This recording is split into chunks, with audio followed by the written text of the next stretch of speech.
Good morning, Justin. Good morning, Mark. Do you remember what we're talking about? Yes. No, I meant the audience. Oh, with the audience? I thought you were talking about 5 minutes ago. I do remember Do the that. audience remember what we're going to talk about? That's the real question. Oh, they probably do in the segue, the way we left the segue last time with the cliffhanger. Dun dun dun. Dun, dun, dun. Yeah. Yes. Now it was more of a wrestling, I think, for us to catch back up. Yeah. Because 2 weeks have definitely gone by, and it's like, being able to come back. I in all honesty, I would have forgotten. Mm-hmm. Because each week we kind of bring our own little. That's right. What about this topic? What about that topic to the discussion? And it's like, I was already. My mind was already down another trail. Yeah. Yeah. But it's good to come back. Thanks for the reminder. Yeah, it's my pleasure. I want to be able to do what we say we're going to do when we say we're going to do it. That's right. Although stop listening. Well. Just kidding. No, last time. So we had a little intermission where we had a guest last week. So sure. Probably I haven't decided yet. This is a little what do you call that? Foreshadowing? Baseball. Inside baseball. Okay. Right. Where I haven't decided if I'm gonna release Jeff's guest one before this one. I kind of feel like I should just put this one next. So I hear where you're coming from. Yes. So now you know it's a struggle to figure that out. So, it is a struggle.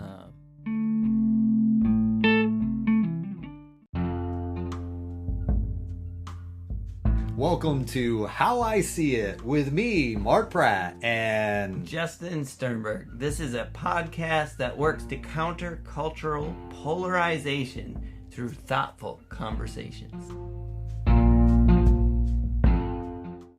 Anyway, last time we talked about codependency. Sure. And we kind of referenced the fact that it's a big subject, especially if it starts veering into some of the tangential subjects.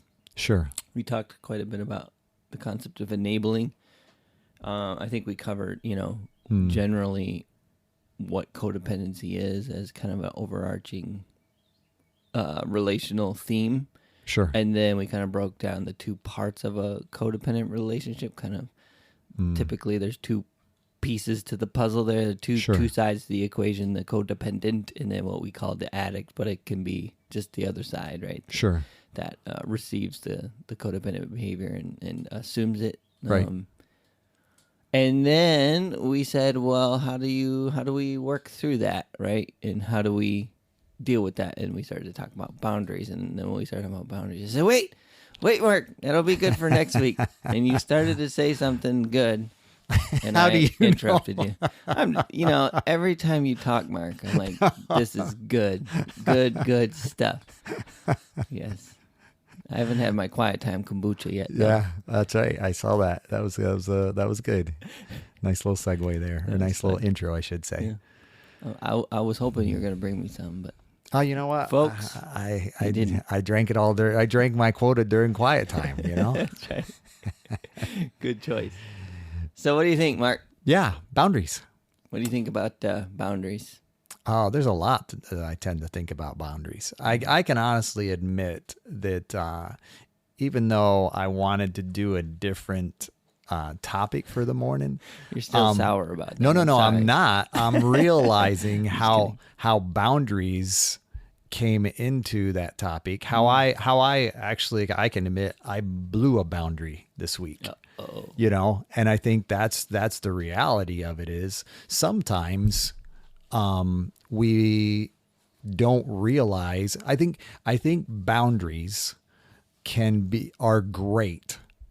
I think we need them to have healthy lives, as far as where is the line. But sometimes in the line, we can try to get so close and we might not even necessarily realize when we cross over until someone else may bring that to our attention. Or there's a point where circumstances come into play. I wasn't necessarily, I can be tired, I can be hungry, those kind of things that kind of factor into the situation. And I think that's what makes it difficult. And that's where the part where I mentioned last time, Lizzie and I were talking about our formulas. Yes. Our desire for formulas. Because if I do this and I do this and I do this, then boom, this is what happens. And I don't think life is typically that way. It's not formulaic. Yeah. Love the Lord your God, love others, those kind of things. That's what God talks with us. Keep him first. Okay. Well, what does it mean to keep him first? Does that mean I have to have the first hour of my day spent with him? Well, maybe for some people, but not for others. You follow me? What does it mean to love other people?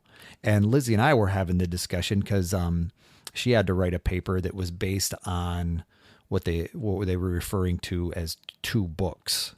And, it was defining the books of science, because science wants to prove something and it's got to be, attainable. It's got to be measurable, all that, and scripture. So how does a scientist, hold on to their spirituality, if you will, and yet still value science? Because it can seem in our culture that those two things are polar opposite. You can't necessarily, hold on to your Christian values and be a scientist. And I think, that's where the discussion came into play. And I think, that's where so often our boundaries need to be drawn, is between being able to blend two things that seem as if they're on opposite ends of a spectrum. We all know people who are typically think in black and white. It's either or, and so often we recognize there's a lot of gray in life, and we have to be able to say, okay, how can I blend those two? Because I can't typically make it one or the other. And so often what I end up finding myself doing is flip-flopping. If I'm really stuck in that black and white, I just kind of find myself flip-flopping from one end of the spectrum to the other. And I think that's where boundaries come into play for me. And I'll admit, where the part that I was coming to is, I think, each person kind of has to develop that within the relationships around them. And, sometimes I think that's what makes relationship so valuable, because we can help others and others help us kind of define what boundaries look like. And yet at the same time, that's where I also recognize that my boundaries tend to impact, my family, my wife. Am I limiting it? This is where it came from. Am I doing a sufficient job of limiting my work from coming into my family time, or, our Chris and my couple time, to be able to say, okay, there's a point where, I can work very hard for a season, maybe, but yet when does that season end? Where is the boundary to where this is circumstantial? We'll do it this long, but then we're going to cut that day. We're going to start cutting the time back as far as how much I'm working, even if it's a seasonal thing. Because if we don't have boundaries, we just continue to press that envelope.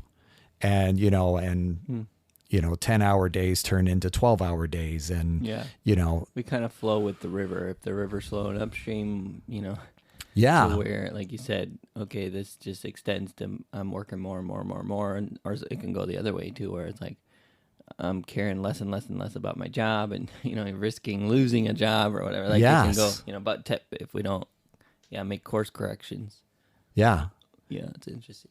And I think from my perspective too, I think our priorities are reflected in our boundaries. I can't say that something is important to me, and therefore not allow any time for that in my day. To where if my family is important, I'm going to establish boundaries around that. My relationship with Chris, my relationship with God, kind of working. It's like I'm taking that into context of being able to say, okay, how much time am I spending in both? because I believe, our lives are finite. We can't, I'll catch myself every now and then say, I can make the time to do that. No, nobody can make time, and yet our tendency is to say, what we're doing is I'll put that priority over something else. I would like AI to figure this out. How to allow us to make more time. There you go. Yes. Yeah, you're right. You could be a wealthy man. Yeah, I know. All yeah. right. I'm on it. Okay.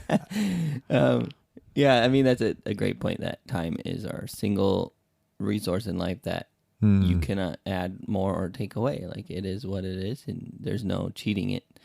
Yeah. And so that's a good point for a boundary marker, right? Is time spent. Would you say, in your experience personally and certainly in counseling, that boundaries, how important are they to A, an unhealthy relationship, and B, a healthy relationship? Like, I guess I could summarize it by saying all relationships, but I guess I kind of want to understand both sides of that continuum. And I have a hunch, but I would love, I'd say it's very important to both. Yeah, equally, right? Yeah, if I have a difficult relationship, it's probably due to my lack of boundaries. And if I have a good relationship, it's probably in part due to my definition of boundaries. That's good. That's kind of was my hunch. I'm like, I think maybe sometimes we think of boundaries as something unhealthy people have to do. Sure. And I think boundaries create healthy relationship because we're able to define them in such a way that says this is too far. Mm-hmm. Because when I'm by myself, I may need just that reminder. And I think first and foremost, God gets to define that. And then, Chris and I work together at saying, okay, how much is too much to spend without talking about it? You follow me? Because like you say, I mean, that used to be a hot button for Chris and I, just based on how we grew up so differently, was finances. Yeah. So being able to understand, okay, I can spend basically right up to $50 or, give or take around $50, that no problem. But, if we start talking 500, I'm not going to do that without necessarily talking with Chris, because that's a financial boundary. Yeah. But I don't have to tell her, if I'm buying a pack of gum, because that's too far in the other direction. She trusts me at that part, but it's just, she takes care of the finances primarily. And if I'm spending big allotments without her knowing of it on a routine basis, it makes her job very difficult. Yeah. So this gets into your formulas thing. Okay. So in your relationship, there's a boundary, and it lies right around the $50 mark. Yep. And it ties directly into your specific relationship. Yep. I could flip the script and say, what's the dollar amount she can spend without consulting you? And the number is probably a lot higher based on just knowing Mark. Actually, I would. You're like, pack of gum. I need to know. No, it's 50 for her as well. Oh, okay. You follow me? Is that like just an agreed thing that you came to? Yeah. Cool. That's a boundary for both of us to where she and like you say, it's not. Sorry, I didn't mean to leave the question, but it's okay, because I think it's a valid point, because that boundary is the same for both of us. Yeah. Now, in your relationship. Yeah. Now, does that mean that I don't trust her she's in charge of finances. Right. Now, if she needs to spend $2,000, I'm really fine with that. Yeah. Because you trust that she knows. Because she knows what's going on. Exactly. Yeah. And yet I would be surprised if she were to do that without saying anything to me. It would come as a surprise this at this point in our relationship if she were to do that. Because I know, as she spends, it's like she wants me to know so that I can plan accordingly too. Yeah. But it's not, and that's where I think so often boundaries can be confusing, is because it seems as if, well, you don't trust me. Oh, yeah. You follow me? Yeah. But yet at the same time, what it comes down to is there is a healthy understanding, if you will, that says, okay, if this is going to happen, we're going to have a discussion about it. And I think that's the difference, between healthy, because if in an unhealthy relationship, well, you don't trust me, I should be able to do whatever I want to do. Yeah. Well, all we're really doing is creating reactivity around trust. Right. Because don't tell me what I can't do, that kind of thing. Yep. But, and that's where, relationships get difficult. Yeah. And again, it's the formula thing doesn't work if you try to apply it to boundaries. Like, oh, Mark's and Chris is $50. So yeah, I really like that. I'm going to tell my spouse this is what we have to do. And it might be a good, I'm not, yeah, that's a perfectly great guideline. And I think here's the thing, if any couple agreed, this is that boundary, this is where we want to do it, then it'll work just great. It's more about kind of figuring out the formula for your marriage. And the reason the leading question I asked you is because I think the amount I spend versus the amount Megan would spend, like her caring what I spend, she cares more than what I care about her spending, because like you said, she does the finances and I just kind of trust that. And I don't even check the bank. So I wouldn't really necessarily know, and that so far works for us, works great. We don't have an agreed amount or whatever, but I definitely know when I went over it. How did you find that out, Justin? No, actually we're like you and Chris in the sense that we communicate most of the time when there's any kind of significant expense. So it's not, but definitely learned it by, probably making some assumptions early on in marriage. But honestly, I can't remember a specific, but I just know, you come to that through learning. But, I have a specific, I'll be honest with you. It was $51 something. No, it was $125 something. Yeah. That's how three times the 50. Yes, and that's where the 50 came from, or started to come from, because this is what made it a hot topic. This is going back to unhealthy Mark and Chris on finances. I would early on, I would bring home all that I made. But, if somebody gave me some cash or something, that was kind of mine as I saw it back then. Right, okay. Right. And so that was available. That was kind of a slush fund, if you will, Yeah. So I had my little. Keep it in the Cayman Islands? Or? No, I could keep it in my pocket for the most part. It wasn't that much, but at the same time, I wanted a shotgun reloader, a shotgun shell reloader. And I got to that point, $125. I, purchased it, paid for it, and it's like, Chris eventually found it in a closet, it's like, what's this and how much? And, and I really had to, it wasn't that she was out of line for asking all those questions, but I also recognized how that broke a trust to a certain degree. Not that we had that boundary in play, but it's like, how can you have your funds and, that kind of thing. So, So that was an unhealthy aspect for us. So now establishing a boundary that says, okay, I'm not spending this, and it doesn't matter what it's necessarily on. It can, for job, for the house, it's just communicating that.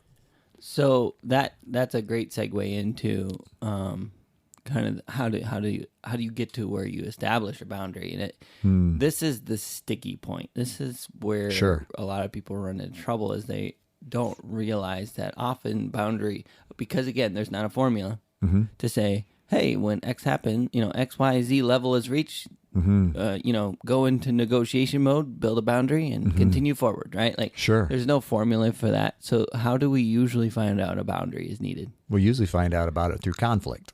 In crossing over whatever that boundary, unspoken boundaries, right? So that's what happened with the shotgun reloader. Is like, there wasn't a spoken boundary, but there certainly was, an implicit or implied or expectation. Yeah, expectation's a good word. Because I think I don't think it's a boundary until those expectations are communicated. So So this gets to my point, which is how do you get to a boundary? Well, you usually cross over, or there's a conflict, like you said, and Sure. there needs to be a conversation. Yeah.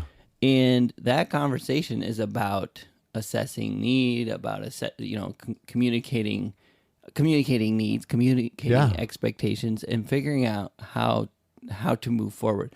Now, the reason I say it's a sticking point is because a lot of times, especially in immature relationships, that conversation can be seen as like a relationship ending conversation. Like you don't trust me. Sure. You want me to be somebody I'm not. Yeah. Right? Like that's a pretty common thing. Like you want me to be someone who just reports to you every time I spend money on a pack of gum, and I'm never going to be that person. You want me to be someone I'm not, right? It can quickly go that direction. Sure. Especially if there's not already patterns of relational health in a couple, right? Or two people in a relationship, sure. right? And so it can quickly divulge into that kind of thing. But the way I see it is, a real relationship is born out of those conversations, and when you start to realize where the boundaries need to be and you start to establish them, and then you're able to move forward with proper boundaries in place, and also learn how to build boundaries in a relationship. Sure. Like that is key to a healthy relationship, is not just building a relationship, but learning that process is necessary probably throughout the life of the relationship as more expectations are surfaced, or Sure. implied expectation, those things kind of surface, and to be able to have a conversation, say like, I think this is something you've mentioned before. Help me understand, or you can come to those conversations. Help me understand how the shotgun reloader showed up in this closet. Sure. That kind of thing. And again, I think the more you're able to work through those things, the better the easier it becomes to build boundaries in those places and be able to say, hey, this worked last time. Let's talk about it for this thing, Yeah. What are your thoughts on Oh, all no, that? I was actually coming back to that. And I think you bring up a great point. From my perspective, it made sense to be able to do that. But yet I'm going to admit now, okay, I should have been able to talk with Chris about that, because I would admit that there was a part of me that says I can do this on the sly. Yeah. And I think that's where that's when I start to think, and I think this is maybe part of the formula as we're talking through, when I start to think that it won't matter or they don't need to know, I'm probably crossing over a boundary. Yeah, that's good. Because realistically, if there's something that I can honestly say, I didn't think about it. It wasn't a big, I didn't realize it was crossing a boundary where you're concerned. Right. But so often what happens is I just want to do what I want to do.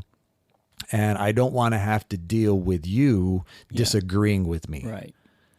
And that's, or like have to make a case. yes, Yeah. to, have to have a discussion. Which sounds like the thing in you that said, I'm just going to kind of use this money I got over here on the side. Yeah. I'm going to do this. Not necessarily consult her, because I kind of want to avoid that conflict. Yes. Means that there was also some boundaries that need to be established from your side. It wasn't just Chris needing to build a boundary with you about, hey, there needs to be a limit to them. But also there needs to be a boundary on your side to be like, hey, I shouldn't be trying, this is what you're saying, I shouldn't be right? deceptive. I shouldn't be trying to avoid a conversation with Chris about spending. I should want that conversation. Yep. And if I don't, there's something going on in the relationship that needs some boundaries, that needs some improvement. But instead it went the other way. Yeah. And I did my own thing. Yeah, and the boundary had to be created regardless. But and I think to your point too, when you were talking about being able to do that within a relationship, and granted, I would say you and I need boundaries just like every romantic relationship, friend relationship, business relationship, all need boundaries. In other words, that's why we define a work day. Yeah. Yes. in most places, Yeah, because boundaries can sound confining or scary or whatever, but sure, you operate by boundaries. We operate by boundaries all the time. Everyone does, yeah. If I just mention certain if you don't, dates, if you choose not to operate boundaries, eventually you'll operate by the boundaries of jail cell, sure, bars. Yeah. January 1st, it's typically a New Year boundary. For you, Mark, that's your cruise. Yes, but you know what I'm saying. There's different, we operate with them in our lives in an unspoken manner, and we have no issue with it most of the time. That a year is defined in such a way. But coming back to what I wanted to say, when help me the part where you said help me understand. Yeah, I think what happens is boundaries make perfect sense based on my personal dynamic. Okay. The way I grew up, my boundaries make sense to me. Right. It's like, obviously you'd ask me about spending $150. That's what everybody does. You're weird. Right. Or vice versa. Well, there again, it could be in the other direction. It's like, no, it's like I didn't necessarily grow up the same way. And that's where obviously you understand if I have $150 in my pocket, I get to spend it. I mean, that's just what normal people do, right? But the interesting part is it's really about intimacy when I'm able to understand where your boundary comes from and my care need about it. Yes, and my need to respect that in such a way that can establish trust. Mm-hmm. Because if I'm just saying your boundary doesn't matter, okay, and granted, I understand, Chris's, I think we mentioned it even in Wives, but Chris's father grew up in industry. He had lost his job a couple times. They had to move. So there were times where I realized she didn't necessarily know where the next paycheck may be coming from. Not in a, her dad was a good provider, but in that industry, in manufacturing industry, that was part of that era and time. And I can remember family members, around us that kind of fell into that, even though we grew up in different areas. And yet my father did the same job, from the time I was born until, he retired from that job. I think he had like 50 or 60 years in type, 50 years type. I remember, to where that my perspective, money in the bank, was different. Yeah. Completely different. Yeah. And I realized how what I did was basically a trust violation. And I think so often it's in the ability to understand how important these boundaries are to the other individual, based on where they've come from. And I think, I'll run into that so often with, people who have never experienced abuse have a hard time recognizing where these narrow boundaries or confining boundaries are coming from within relationship when they're entering into relationship with somebody who may have experienced hurt or abuse. Mm-hmm. You follow me? Yeah. Because that person is definitely going to have some narrower boundaries or, ending towards one end of the spectrum or the other. Yeah. Or sometimes less boundaries than normal because they've been trounced on. Sure. Right into it's like, why don't you have that normal boundary that most people do? It's like, well, it was beat out, or whatever. Yes. So you can kind of go both ways even in that. Yes. Again, formulas, right? Like there isn't a perfect formula. Yeah. It really comes down to the formula is this. If you're in a relationship with somebody, there will need to be boundaries established eventually. Sure. There is, however, what we call the honeymoon period of a relationship, right? Where everything about that person is great. And why isn't everyone like this person? This person's great. This relationship's great. We're best friends. There's nothing wrong here. We won't ever even need to set any boundaries because we're so in line and alike in, right? Like, yeah. Well, and the fact that he's spontaneous and I'm so, routine. Yes. And I just love that spontaneity. Yes. because we just do Yeah. exciting stuff all Yeah. the time. As we're talking a lot about couples right now, but I have also my daughter's been, sharing with me some struggles with relationships in high school and all that. Sure. And just so I have a lot of that in mind too, of like, she'll get a new friend and like they have a blast. Like they're just the best. And this person's the best. And that person thinks me is the best. Yeah. And it's like kind of that same, what I call the honeymoon period, where you're kind of blind to the defects. Or like you said, you see them with rose-colored glasses. So it's like, they're so different than me and it's the best thing in the world. Sure. But yeah, so the one constant, the one formula is that if you want a long-term relationship, it will require boundaries to be established at some point. Sure. Like you have to understand that. You have to be willing to do it. And then also, no long-term relationship is built without some difficult conversations building boundaries. And so recognizing that first one that happens is not the end of the relationship. Yes. And again, I'm thinking about my daughter. It's all good. Kind of the high school drama. It's like, the honeymoon period ends and it's like, well, that person doesn't consider me in this way, and it hurts my feelings. And when I tell them that, they said, you want to change me, you don't want me to be who I am, kind of thing. It's like, yeah, this can feel like end of a relationship, or like, and that's the thing with boundaries, is understanding, depending how deep you are in a relationship, that a life without that relationship may be more healthy if you cannot have a one boundary setting conversation. If you can't get through that first one or the second one or third, if you can't work through boundary setting together, then that's not a healthy relationship that you're able to remain in. Sure. And I think so getting back to some of the codependency that we talked about last week, or 2 weeks ago, but maybe last week for you, the listener. Exactly. We haven't decided yet. To be determined. TBD. Getting back to codependency. That can be the really difficult thing, because in codependency, the person who is the codependent needs the addict. That's kind of what we talked about last week. Yeah. Or 2 weeks. Yeah. Last week, folks. It's going to be last week from here on out, because I won't remember. Anyway, that's what we talked about, is this idea that an addict has, very visible and obvious problems in the relationship, the addiction.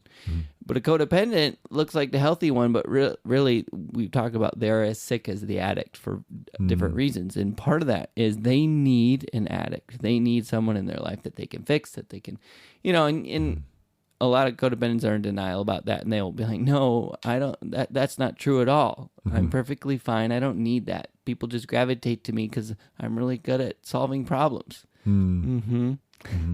Yes, exactly. Yeah. And so having that conversation, but the hard thing is, if you're in a relationship like that, there's kind of this codependent magnet, where like, I need that person.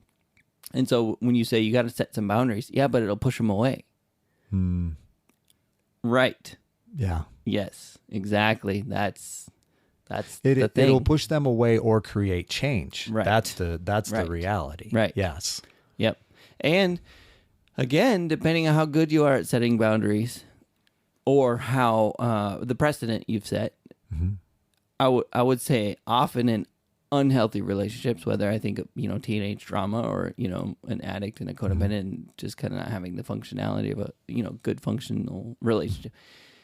The first boundary, the first real boundary is going to push people away in an unhealthy relationship. Sure. But like you said, that doesn't mean that's the end of the equation and therefore they're gone. Exactly. Like you said, it can produce that change. Ideally will produce that change. Right. That is the motive, the motive for it. Sure. Well, there's two motives, maybe more. My health. I gotcha. And the improved relationship. Sure. And often when we're pushing for a codependent to have those conversations and set those boundaries, it's in light of, this is for your health. Sure. Number one. Yep. Most important thing. And without your health, your relationship's doomed. Sure. To be crappy, one way or another. Sure. So you have to establish health. That's goal number one. Sure. Goal number two is that this will improve the relationship, because that person will it will create a change, right? It'll be a catalyst. It'll Yes, catalyze. It will speed up the change, right? It will promote change. It'll promote change, yes. Yes. But there's no guarantee. So you have to enter that negotiation, that contractual negotiation, understanding that a result of this might not be the ideal, which is it creates change. Or Sure. initially it might look like, no, it went so far the wrong direction. Sure. And understanding that, like, that's not the end of the equation. Yeah. Your thoughts? No, that's what I was thinking. I mean, I was that quid pro quo, quid pro quo. Whoa. Yeah, comes to mind. Because that doesn't necessarily work. If you do this, I'll do that. That kind of thing. Right. that breaks down In boundaries. In boundaries. Yeah, that's a bad pattern. That formula doesn't work. Exactly. Yeah. And that's so. But that's what we often go to. And you last time. Last week's podcast, you had mentioned too the friend that had the son. You had mentioned a family dynamic as well, and I think that was Stephen Covey, actually, right? Maybe. I thought you were talking with a family, and you were trying to their son was an addict, and that there again, that's where that same dynamic comes into play, because so often it's difficult to establish that boundary that says, no, we're not going to do that anymore for you. You follow me? That's a boundary, and we're starting to establish that, and there again, that isn't an effort to be mean. Right. Air quotes in the air, but it's in a desire to equip you and help you promote change and learn responsibility. Yeah. And I think that's where, ultimately that's the goal, is that we are learning, because what you mentioned earlier in relationship, early on, we don't need so many boundaries necessarily, because we're responsible for less. We kind of come together. I'm responsible for me and you're responsible for you. And we're learning how to take care of one another. But ultimately, as we come together, there's more finances, there's children, there's other relationships, and that ability to be able to say, okay, with responsibility comes, that desire for more boundaries. And I think, that's something we don't necessarily recognize coming into relationship, because we realize I'm going to look at what it is to mean. Sure, we may have a conversation. How many kids do you want? But what does it mean to be a father? What does it mean to be a mother? What does it mean to, raise a family? How often are we going to do this or that? You follow me? And all of those are kind of opportunities to be able to say, okay, what do I think about this? And what do you think? Tell me what you think. And that helps us establish those boundaries and that dynamic that says, okay, this is healthy relationship. The ability to talk about these things and accept influence from one another. Yeah. Yeah, you got me. You got my brain whirring again. You're good at that, Mark. Go for it. Share your worrying. All right. Here's my worrying. No, so here's the thing. I recognize that I think in our ideal world up in here, I'm holding my hand up, like this ideal world that we kind of see in our brain of what it looks like, that no boundaries seems like the ideal relationship. Like we don't have boundaries because we're that close. We're that tight. We're that healthy. Sure. Right. And the idea of boundaries sounds like, well, that sounds like you guys have some, problems that you're just accounting for or compensating for, right? Sure. The problem is, that vision that you might see, like if that's kind of your vision of the ideal relationship, is there's no boundaries. We're just that we just know each other so well. We never step on each other's toes, all that kind of thing. To me, that's just as viable as communism, right? So communism as an ideal is actually pretty great. Like everyone pitches in, does their part. It's equal opportunity, equal sharing. But in that bubble of unreality, there is no resentment. There is no, there's always ambition, despite, the result being the same as the next guy, right? Sure. So my ambition's the same, whether whether I get the, a bigger opportunity out of my ambition or not, I'm going to be just as ambitious. Like Sure. in that bubble, there's a lot of things we just kind of assume are there, right? Sure. Like, and so to me, again, it's not reality. Agreed. And reality requires adjustments for humanity. You know what I mean? Sure. And so that's where, capitalism certainly has its downsides, right? Right. But, the way that the United States of America was established was saying, you know what? We understand reality represents a lot of bad characteristics in people, and so we want to build a government that kind of has as many checks and balances as we can imagine. Like, let's just figure out all the ways we can add a check and a balance, and let's inject it. So let's have 3 branches. Let's have this one be able to negate this one's ability here, and this one's ability, the ability to negate this. And then, you know what else? Let's make sure that they are accountable to the people that are ruling, and we'll do that by da-da-da-da, right? Yeah. And so they just figured out, like, the reality is humanity is pretty messed up, so we need to build a system that accounts for that as best as possible. And, what we came up with is the worst government, except for all the others. Sure. I think that was a Benjamin Franklin quote. Yeah. And basically it's this idea that we understand reality, and we're trying to build a government based on what reality looks like, not some pie in the sky ideals like communism that says, well, if we all just pitch in, everyone will, all a rising tide raises all boats. And so they're like, well, let's force a tide. Let's force everyone on this tide. Let's, make sure that this happens. And what ends up happening is all boats sink, it's because of humanity.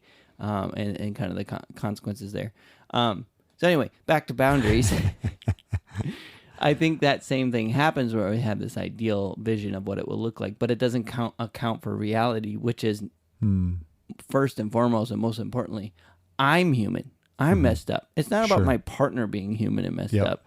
It's about I'm gonna step on toes. Yeah. I'm going to. Yeah. And I may not even recognize the ways that I do step on toes until I get into a relationship where there's actually a real boundary having conversation. And so often you'll find that too, like especially in recovery, or like, I say recovery because a lot of times that's where a lot of dysfunctional relationships are, and they're born from other dysfunctional relationships. So there's these patterns in their life where they may have never had an actual healthy healthy relationship where boundaries were set. So the very first time someone sets a boundary, you say, hey, look, when you talk like that, it hurts my feelings. They're like, no one's ever told me that. You're lying. You're wrong. Sure. Right? Yeah. I think that can be or as a child, right? Like I think about, again, me as age, it's like, someone setting a boundary with her or vice versa. It's like, well, no one's ever told me, I'm too much. Right. So because no one's ever told me, you're the only one. Clearly you're the messed up one here. Sure. No, I hear you. And so I guess back to the boundary thing. Number one, I'm messed up, and number two, my partner is as well, and that's okay. So I have to be gracious to that, to my partner, and also understanding that I mess up, and be gracious when they come to me with boundaries. What are your thoughts? No, I agree, and that's where I come back to that ability to accept influence from one another. Is that part that basically says, okay, yeah, we can definitely work this through, or we can't, based on you're not understanding where I'm coming from, based on how important this boundary is to me. Yeah. Yeah. And to be fair, I don't think a lot of those conversations come from a healthy perspective of like, I'm just trying to set a proper boundary here. You're not understanding that. It's more often you don't even know that's what you're doing. You're just mad that person stepped on your toe. You say, that hurt. Stop stepping on my toe. Why do you step on my toe? That's rude of you. Don't you realize that you're stepping on my toe? Why would you do that? Sure. People don't step on my toes. Only you do. It's like, we usually don't come at it from the Mark counseling version of like, I'm trying to set a boundary. Well, and I was thinking about that, so often that lack of boundaries seems personal, like you're saying. It's something you don't like me, you want me to change. And it's like, no, it's just a matter of a transition where we want to do this in a way that's healthy. Yeah. And so often, like you're saying, it's that resistance to growth, I would say. And here again, I'm not just trying to, add my point by tying growth to that, but it is a defining that helps me recognize that this behavior isn't necessarily beneficial to the relationship. Yeah. Yeah. And I think, when we're able to, like you shared, or I shared, when I was able to say, okay, yep, I'm respecting the fact that I need to change, because my desire at times when I have funds, early on, was to do my own thing my own way, Yeah. which is counter to relationship. Yep. And if I'm, and I think so often, finances is just one part of that. Yes. Right. And I see it, with kids. It's like just Raising kids. Raising kids, to be able to say, okay, how much TV time, how much screen time is too much? How much, how often do we see, extended family, based on our circumstances, where we live, where they live, just kind of, How do we discipline? yeah. Yeah. Because so often, I like what you shared, unfortunately, sometimes without those conversations, resentment is created. Yep. Sex is another one in Sure. Marital relationships where I'm not obviously not going to go into detail, but yeah, just the conversations about what the expectations are and on both sides, right? Yeah. And communicating those and coming to a place of proper boundaries that says, I respect and love you and therefore don't want to cross your boundary, and vice versa. I respect and love you and therefore don't want to cross your boundary, Yeah. But that sounds weird in the idea of sex, but it's these idea of expectations and communicating them and being able to come to an understanding, Sure. And I think that's what, good boundaries establish is an understanding, No a doubt. mutual understanding that is agreed on, and able to be respected. That's a result of a good boundary. Yeah. Yeah. And that's where I'm saying, I think from my perspective, it comes back and having those conversations build intimacy. Yeah. Because at that point, I understand. Should. Yes, I can, and I have the ability to understand how important this is to you. Yeah. And I can recognize, okay, finances may not be that important to me, but I recognize it is to you. Yeah. Sex may be more important to me, and you're willing to recognize that, or however that works in that dynamic, to be able to say, okay, yeah, if this really isn't such a big deal to me, then why am I arguing about it so much? Yeah. And I think there is something to be said for, even having that discussion in such a way that says, okay, on a scale of 1 to 10, how important is this to you? Because this topic that we keep arguing about, okay, how important is it, a scale of 1 to 10? Well, if it's a 10 to you and it's a 1 to me, it's like, for crying out loud, why am I even arguing about this anymore? That's really good. Yeah. And it's figuring out what are my hills I'm willing to die on. And those would be the good places to put a boundary, because without them, you're willing to die. Like, sure. It's like the 10 ones, right? Yeah. The 8 to 10s are probably worth putting boundaries, and everything else is worth having some compromise and being able to ebb and flow too, because I think sometimes, And I think there is an aspect of ebb and flow. And I think we have to be able to, I'm going to come back. I guess I'm going to come back to trust. Because ultimately, I think part of a boundary is this ability to say, okay, there might be times, even in healthy relationship, where I cross it. Yeah. And it's going to be a dynamic that's circumstantial.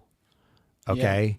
And understand, and we can both understand that it's not necessarily malicious. Right. And we're going to be able to look at a pattern. We're going to be able to look back and say, okay, is this something that's been occurring all along? Right. Or is this something that is circumstantial, that just happened in a moment? And I'm willing to say, yep, that happened in a moment. Because the part that I started with, it's like, my answer in the phone call. I answered a phone call at like 10 o'clock at night, you know, and I didn't limit my work boundaries. And at the same time, it was one of those things. I had just picked up my phone to Google something in a conversation. And that was the moment that my phone rang. Yeah. So my thumb just kind of went. Impulsively. Yeah. And that's not justification. No. Yeah. It's just a circumstance that basically says that's kind of what happened. And I didn't stop, my fault. Right. I didn't stop to think about this is a boundary violation. Right. You know, that kind of thing, to be able to say, yeah, I can let it go to voicemail. Right. But yeah, in my hand, it was like, and you know, it's like, oh, this person, you know, but I recognize, you know, in hindsight and, you know, through conversation, you know, it's like, I need to, you know, have that boundary established. And most times I would, it was just that circumstantial. And I think, you know, my example's a poor one in the context of such a limited time. But I think, you know, there are aspects where health issues come into play. Okay. Can I do, in other words, if I'm typically responsible and, you know, and timely and motivated and helpful. Okay. And suddenly something happens to me physically. Okay. Say, you know, I have a heart condition or whatever, you know, and I have to have surgery. So therefore I go into surgery, you know, and I come out, I'm going to need some time. I'm not going to come out of surgery and be firing all cylinders and firing on all. And I think that is just as tough on boundaries sometimes because we get so used to you doing what you do to combine with what I do to combine. And now you're no longer doing what you did. Yeah. And being able to recognize. We need contract negotiation. Yes. But being able to recognize, okay, this is circumstantial. Yeah. And I think that's where even margin comes into play, which is maybe a separate topic, but that we've talked about it, you know, that margin to be able to say, okay, are we operating so close to the edge of the boundary that if something changes, we automatically cross over? Yeah, that's good. And I think, you know, that's where the boundary, because I think boundaries, okay, are healthy. That phone just crossed my boundary. Hopefully that was your boundary crossing, not mine. No, actually, it might have been this. That's all right too. Sorry. But I think that's where boundaries come into play because we need to be able to set them a little further in than we talked about at the end of last session, than the edge of the cliff. Yeah. If our boundary's right at the edge of the cliff and suddenly you have to go or I have to go in for surgery. I trip. You trip. Our finances change. Yeah. Okay. Then we're automatically over the cliff. Yeah. So boundaries are designed to be able to allow some margin in our time and, you know, to be able to still make our priorities, keep our priorities, you know, even when circumstances change. Yeah, and the difficult part is figuring out where grace ends and codependence starts. So, or interdependence even. Yeah, but you get where I'm going with that in the sense that, let's say that person has surgery and whatever, and there needs to be grace there to say they can't, you know, deliver in the ways that kind of our relational contract was kind of sorted out. Like you do your things, I do my things, and we contribute and we bring to the table this kind of equal provision in different ways. And now you can't because of surgery. Well, what can be difficult is reversion, right? So in that situation, maybe you had worked to establish some boundaries about who provides and how and all that kind of stuff, and it was hard won, and you got to a place of a pattern that was healthy for your family, and then this surgery happened, and some reversion occurs, and it can happen on both sides, where as the person who went through surgery, maybe I revert back to, watching more TV like I used to. But, I have an excuse to, because what else am I going to do? I can't walk very good or whatever it is. Sure. And the other side could revert to, that resentment of like, I can't stand when he sits around and, and he's not being productive. Here I am cleaning the house or whatever. And so there can be some reversion that happens there. In this circumstantial thing, it's so important to have grace and to have understanding on both parts to say, hey, this looks like a previous pattern and it isn't necessarily. Sure. Number one. And number two, there can be real reversion of like, okay, my leg's better, but I'm back into my pattern of watching too much TV and not helping out around the house or whatever that boundary breaking is, which gets to number one, boundaries are hard to set. Number two, they're hard to keep. So once you establish a boundary, it can reset the relationship on a new norm, and that's amazing. That's great. Growth. Yeah, that's growth. Exactly. Sure. Yeah. The problem is, like you said, circumstantial things can cause a reversion, and therefore the boundaries may need to be redrawn or re-reminded or reset.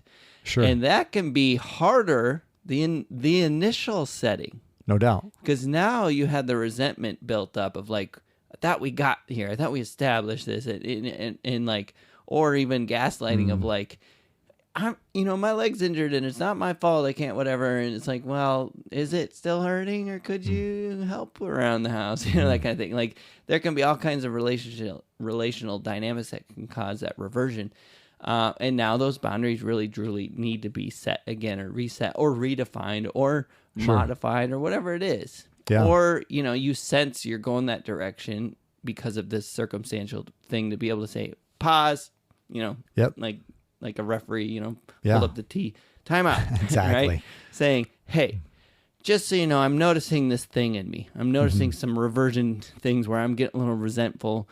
And I just want you to know, I know you, I don't expect you to help out, but I feel like I'm expecting that and I don't want that. So let's just have a conversation about, hey, once you're able to be healthy, let's figure out how we can get back to a normal situation. But for right now, I want to make sure you know that I want you to be healthy. I want you, your leg to heal, whatever that situation is, right? Right. Be able to have a conversation kind of pre-blow up is ideal. But what are your thoughts on I know we're getting real close to time. Okay. And feel free to share your thoughts, or if you'd like to pause and we can continue this again. No, I'm happy to do that. I think you bring up a great point too. And I'll kind of, not that I'm closing with this thought, but just to be able to say, the systems that we operate in resist change. Yeah. It's called homeostasis. It's basically like milk. Think about milk.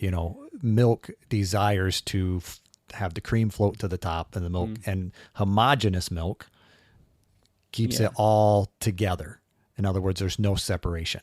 And reality is that our systems desire to operate in that same likeness, the way they've always done. So change, the system itself will resist healthy change. It's the point, if I want to do something more beneficial, more healthy, the people within my system will actually even fight that healthy change just because it's different. Yeah. And I think that's important when we're talking about, addiction and other things like that, to be able to recognize other people may undermine my desire for growth. But it doesn't mean, just because it's more comfortable doesn't mean it's healthy. Yeah. And I think that's where conversations come into play, because so often I think it comes down to, this is going to be a difficult conversation. Yes. So let's just not talk about it. Right. And, that's where the air, and, So to your comment about homeostasis, where we kind of want to separate out to the cream to the top and milk at the bottom, or that, whatever, in our relationship, we're going back to what we used to do or whatever. I think that's even not taking into account the law of entropy. So entropy is everything moves from orderly to disorderly, from not chaos to chaos. That's a universal law of the universe, right? Yep. And so even in that situation where we go back to our norm, that's also going to become more chaotic, because now there's those expectations. So it's not just you go back to the way it was and it's like, all right, fine. It's like, no, it gets worse. I hear you. The entropy kicks in and it becomes more chaotic, because now not only are we reverting to the way it used to be, but there's also the resentment that's building up and those kinds of things. And so it's not, I guess what I'm saying is it's not just like kind of going back to a neutral place. And it's well, we could be growing, but now we're just kind of static. No, I it's hear like you. It likely will continue to in a less healthy direction. Yeah. Yes. Yeah. No, I agree with you. So yeah. Any other thoughts you'd like to share? There's one thing that I think, I don't know if there's time for, but in the context of codependency and specifically in recovery from codependency, because I know a lot of friends who have worked through that. Even my own wife would share about her journey in that, how the initial learning of boundaries tends to be very prickly. No doubt. Right. And so I think that's one thing that's probably worth exploring, is like how to have grace for that, but also how to grow into boundaries and not be prickly, and if that's even an option. Sure. But usually what we find is that they overshoot, right? So it's like, I don't have boundaries, and now I'm gonna boundaries, just slam them down on your hands. Yeah. And every time you cross over, it's like whack. You know, and it's like, you see that? That's a boundary. Yeah. Eat it. Understood. And I think it brings up that I think it's Billy Graham basically referring to our relationship with Jesus, to the point of he loves us just the way we are, but he loves us too much to leave us there. Mm-hmm. And I think that prickliness is that love that says, I love you, but I love you too much to see this pattern and cycle continue. So therefore, it may feel a little prickly, but ultimately, I desire us. I desire our growth. You get to be able to, and I think so often, even like in sessions, I'll say, hey, you know what? This is the deal. When you guys come to me as a couple, I see the relationship as my client. So if that means I have to step on your toes, I'm going to step on your toes for the sake of because anything that I hear or see, I'm going to view that through the health of the relationship. Yeah. So yes, there's going to be things that you do that are counter to a relationship. There's going to be things that I do that are counter to relationship. And we need to be able to challenge those. And it's going to feel prickly at times. Yeah. But I'm letting you know ahead of time that when that prick comes, it's just to be able to recognize, okay, I see how that's not healthy where our relationship is concerned. And it's with the intention of movement. To a healthier place. I think too, like back to what I was saying about there's two goals to learning boundaries. One is my health. Sure. And then secondarily is your health. And I think especially in recovery, we talk about, you can't have a healthy relationship till you learn health in your personal health. And so I would almost counter what you're saying to where it's not very often that they're saying this is for the benefit of the relationship.